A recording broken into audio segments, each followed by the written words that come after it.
Hello and welcome back to LearnPianoLive.com. My name is Jamin and this is... I'm Wendy, hey.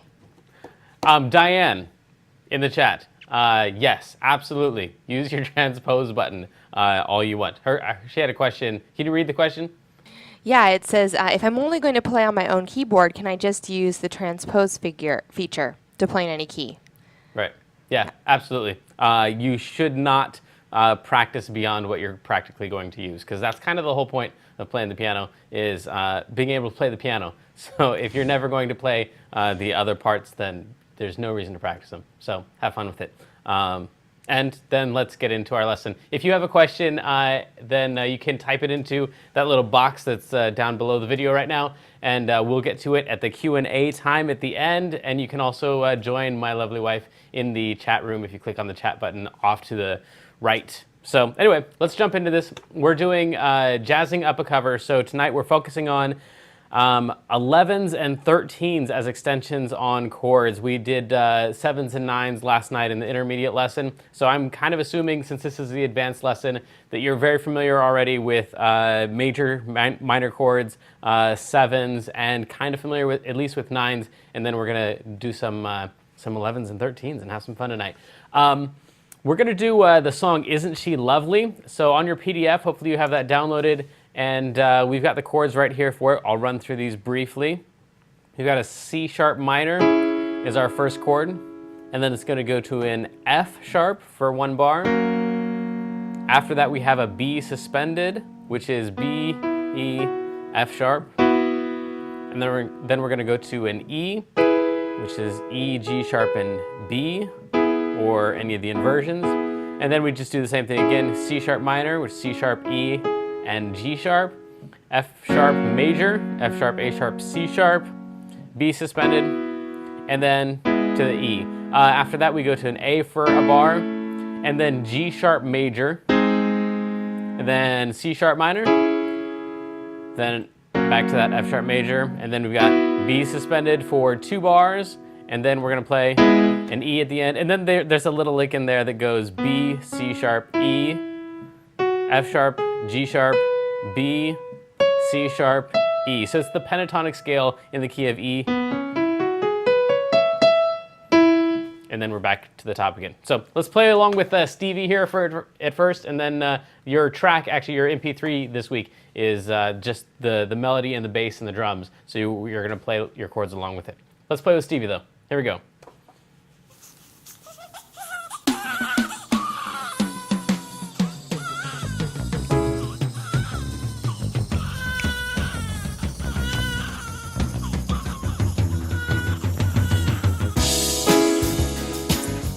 F sharp, B suspended, E.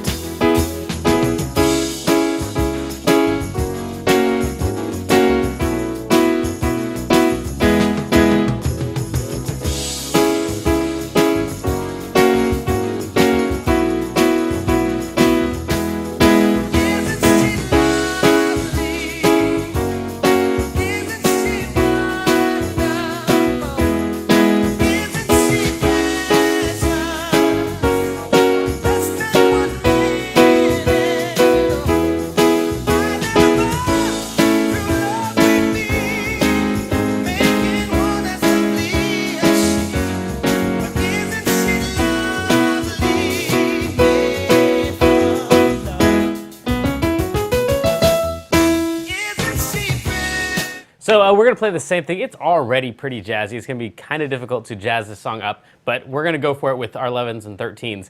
So the first thing we're going to do is throw in some 9s and 7s here. So on our C sharp minor, our 7 and our 9, add some of those in. Then to the F sharp dominant, actually, go ahead and on your PDF write in a 7 there. This is an F sharp dominant. And then a B suspended, or sometimes you'll see it as A over B, which is a version of the suspended chord. We'll get to that in a second. And then we're back to the E. You play an E major 7 there if you wanted to. And then let's run to the A major 7. So you can write that in if you want. We could alter that to a major 7. Then a G sharp dominant, so that's going to be a 7 chord. and then C sharp minor with the 7 and the 9, and then F sharp, that's a dominant again as well, and then we've got the B suspended or the A over B to the E. So let's try the same thing again, only adding in some of those extensions, the 7 and the 9. Here we go.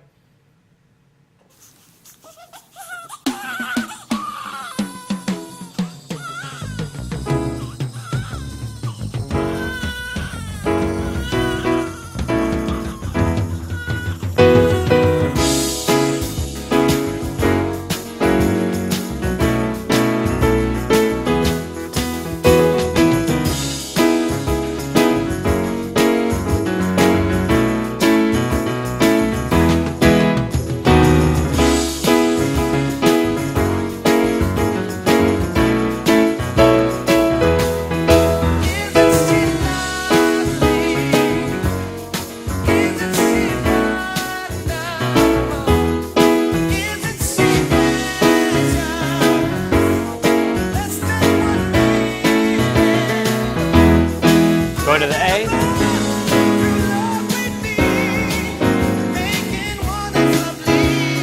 F sharp dominant. A over B.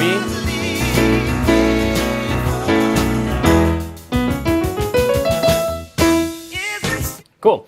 So then we have that. Let's go ahead and switch over right now to the MP3 version of this because it's a little less auditorily messy. You can hear the chords a little bit better. So we're going to do the same thing. We're going to put in those 7s and the 9s, and then we'll just run one time through it.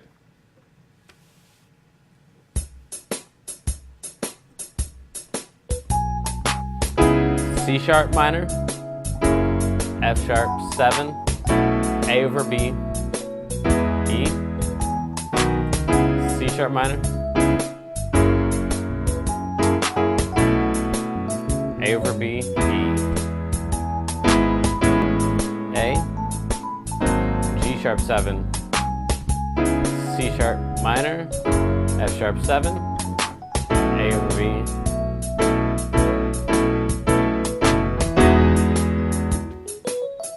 All right, so that is just all of the stuff the way you would normally play it with a couple 7s and 9s added in. Let's take a look at what we're trying to add in this week. So the first thing we're going to do is taking a look at a 7 with a flat 9. Now, the way that you can use this is if you've got secondary dominants and 5 chords anywhere in your song. So we're going to look for secondary dominants and 5 chords. And we fortunately have those all over the place in this song. So some secondary dominants that we have, for example, is that very second chord that we have, the F sharp, which does not show up in the key of E because the key of E is going to use these notes here, and the F sharp dominant has that note right there. So there's our secondary dominant, the F sharp.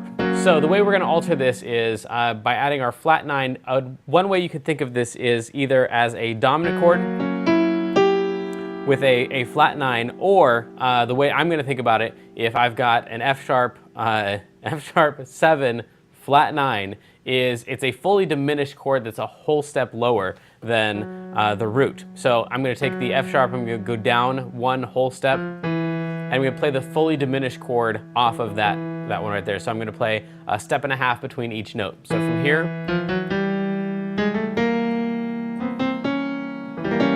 there we go. That is my fully diminished chord. I've got the E on top of there again, and it just repeats that G up there, the B flat up there. So any of these notes here are going to work with that F sharp there. So we're going to just substitute that one chord in, play everything exactly the same, only this time when we get to those F sharps, we're going to play that fully diminished chord that's a whole step lower than the root of the chord. So this is not a fully diminished chord, this is an F sharp dominant with a flat 9, but the way we're going to think of it, so we don't have to think about all the notes of the chord and then the 9 would be right there, then flat it, we're just going to go down a whole step, play a fully diminished chord, which hopefully you're more familiar with than the dominants with the flat 9. Here we go.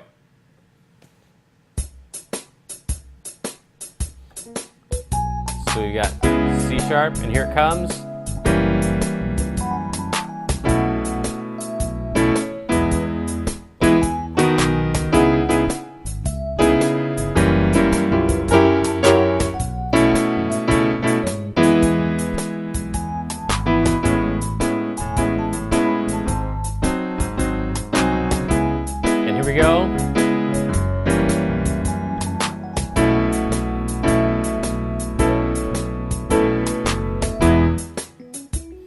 So that's where you're going to use your 7 flat 9s, and that's how you're going to think about it.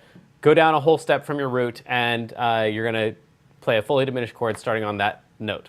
Next one that we're going to take a look at is the sharp 11 and 13. So this is getting quite far into our extensions. Let's take a look at it off of an F chord, for example. This is going to be a 1, a 3, and a 5 of the chord, and then we would have this one right here is going to be our major 7. We'd have a 9.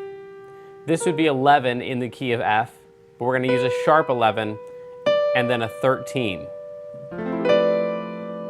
So that's our chord.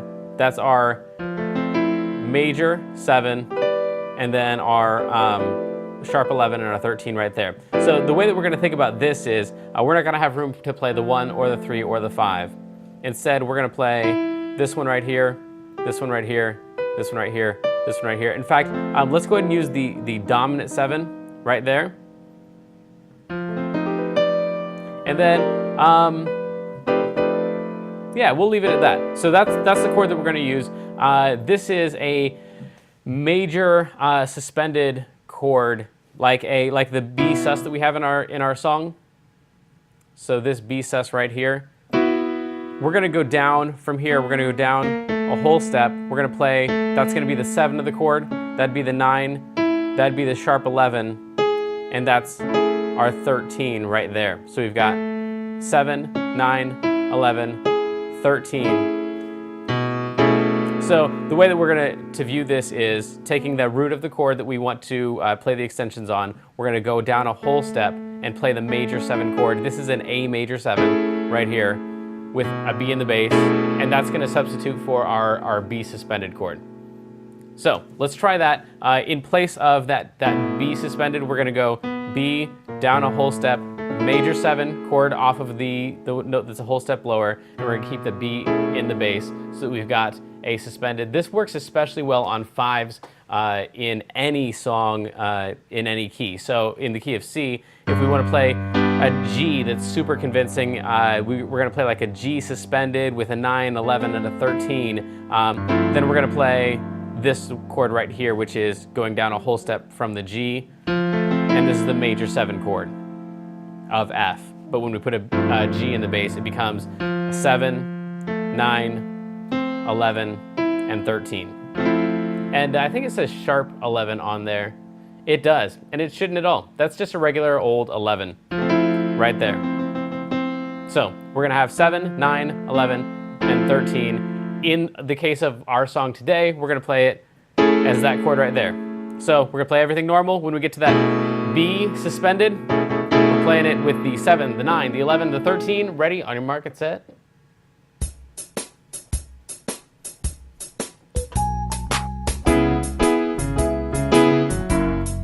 Here we go, and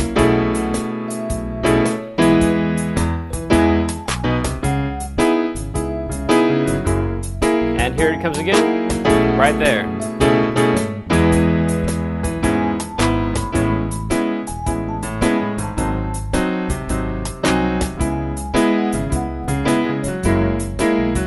And right there.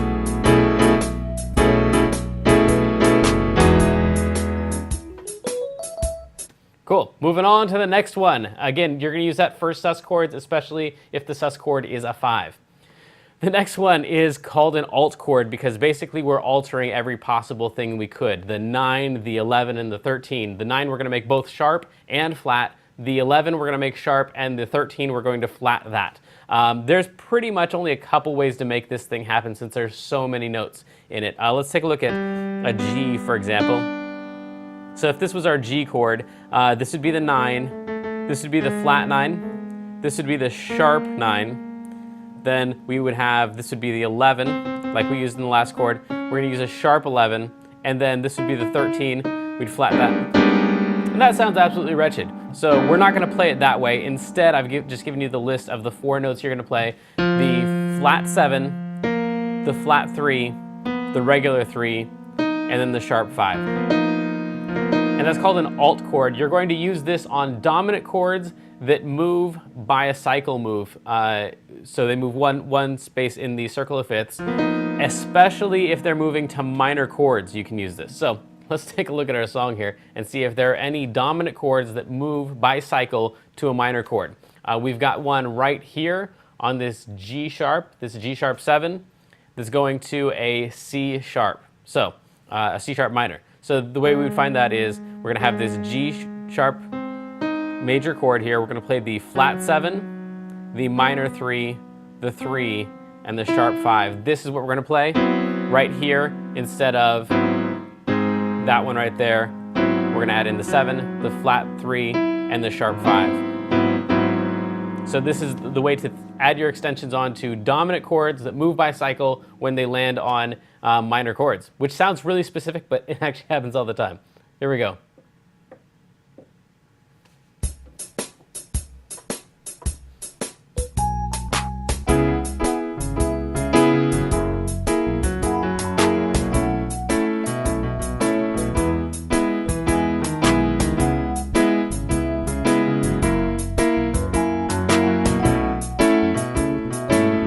Coming up. Here we go.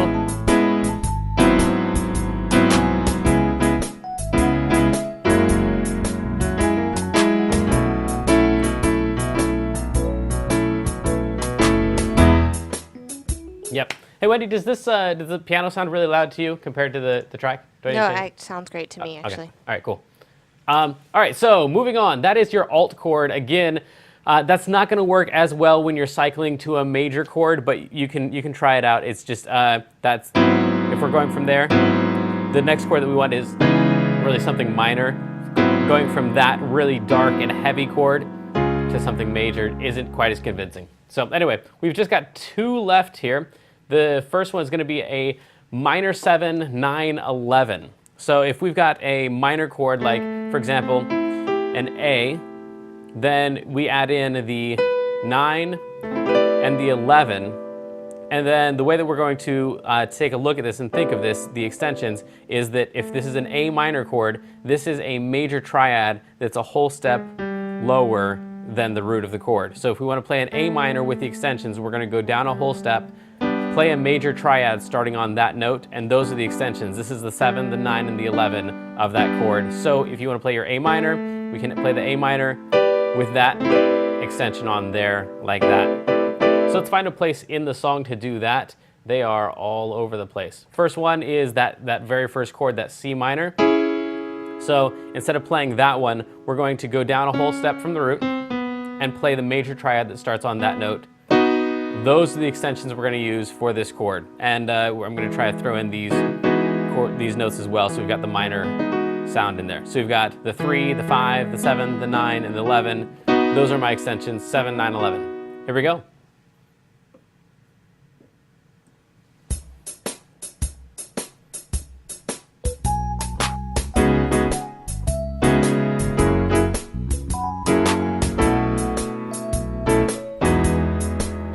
And again.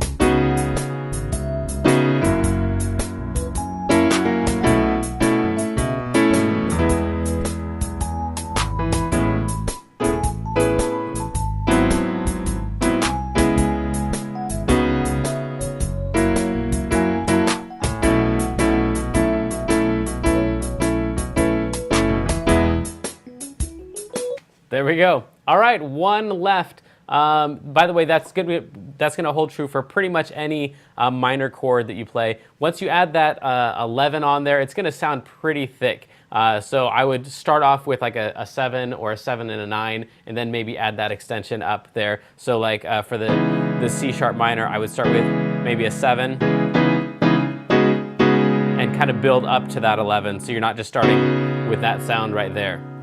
All right, so the last one. Major 7, sharp 11, 13. This works on major chords that have a major 7, like the 1s and the 4s of the key especially. So in the case of, let's take an F major chord right here. This is the 1, the 3, the 5, the 7, this is the 9, this is the sharp 11, and this is the 13. So if we just take a look at the extensions, the 7 the 9, the 11, and the 13. The way that relates to the root of the chord is that this is the root. We go down a half step and play that minor 7 chord.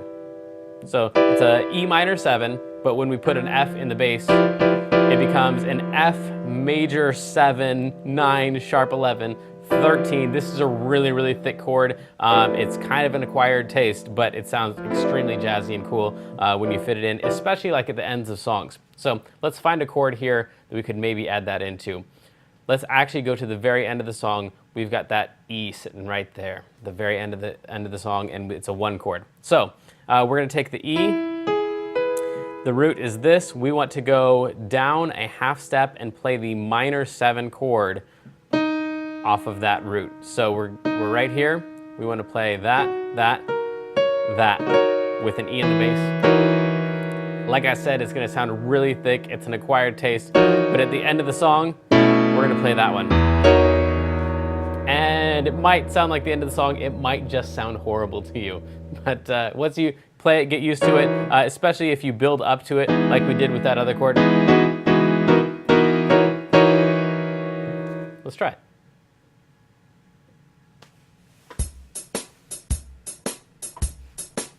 So here's that C sharp minor, A over B,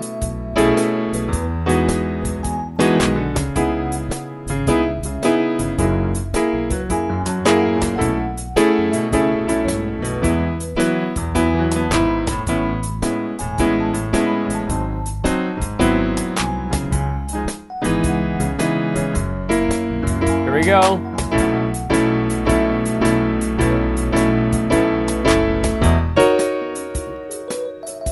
So it is way, way out. One way to voice this so it doesn't sound quite so out is to play your tenths down here and only your extensions up here. Right there. So if we had the last 2 lines,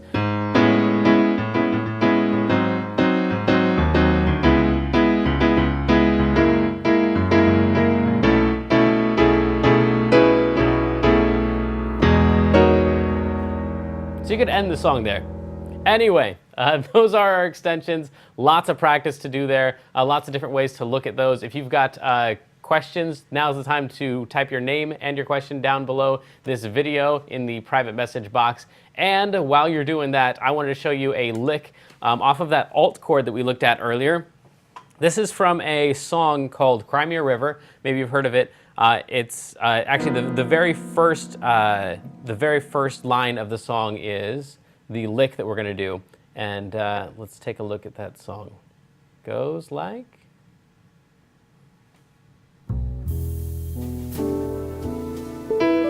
So this is in E minor.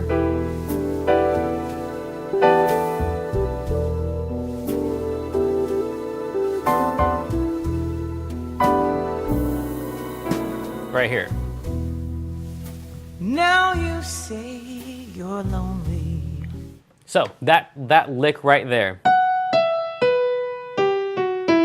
It's the 2 of the key, 2, 1, 5, 3, 2, 1. We're gonna use that same exact lick in an entirely different key. Here's what we do. Let's say we have a G7 that's going to a C minor.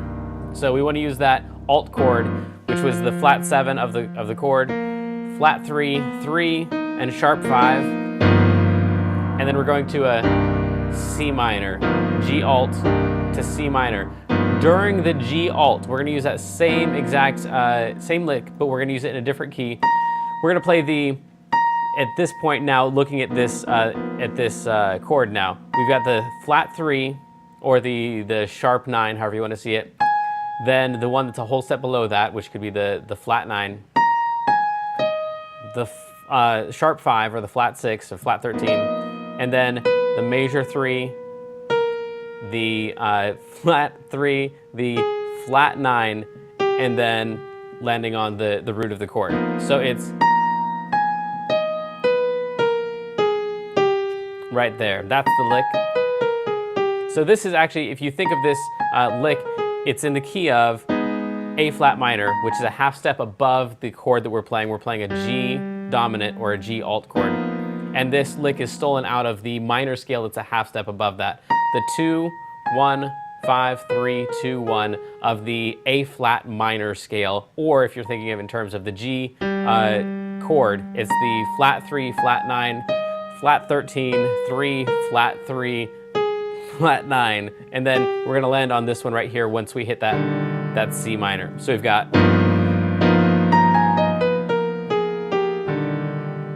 or if you want to extend this down, we could land on the 3, so we'd have and land on that C right there, or the E flat, the C chord. Anyway, so there's a lick you can use on any of those alt chords, because it's kind of hard to come up with licks that sound really good with that, since we got so many notes that are just all clustered together. That Crimea River lick is really, really popular and sounds very cool with the alt chord. All right, it's time for your questions. What do we got? This one's about inversions. Does it matter which inversions you use? Are some better than others, or? Yeah, absolutely. In fact, the entire lesson next week is all dedicated to voicings, which is where you put the notes to make them sound good. So, like we talked about with that alt chord, if you don't voice it correctly, it just sounds like a big cluster of notes.